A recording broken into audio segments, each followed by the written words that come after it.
ചെറിയൊരു കടമുറിയുടെ വാർപ്പാണ്. അതിന് റെഡി മിക്സിൻ്റെ ഒരു വണ്ടി, ഒരു വലിയ ക്രെയിന്, ഇതിനകത്ത് കൺസ്ട്രക്ഷൻ വർക്കറായിട്ട് ഒരാൾ മേളിൽ നിന്നിട്ട് ഈ വാർപ്പ് ഇട്ട് ശരിയാക്കുന്നുണ്ട്.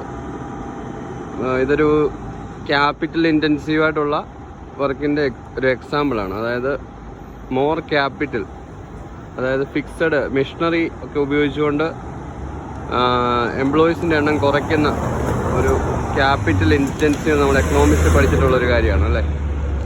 അതേപോലെ ലേബർ ഇൻറ്റൻസീവ് എന്ന് പറഞ്ഞാൽ എന്താണ്? ലേബർ ഇൻറ്റൻസീവ് എന്ന് പറഞ്ഞാൽ ഇപ്പോൾ ഇത് കുഴയ്ക്കാൻ 2 പേര്, ഇത് ചുമ്മിക്കൊണ്ട് കൊടുക്കാൻ 2 പേര്, ഇതിടാൻ ഒരു 2-3 പേര്, അങ്ങനെ ലേബേഴ്സിൻ്റെ എണ്ണം കൂട്ടുകയാണെങ്കിൽ നമ്മളതിനെ ലേബർ ഇൻറ്റൻസീവ് എന്നാണ് പറയുന്നത്.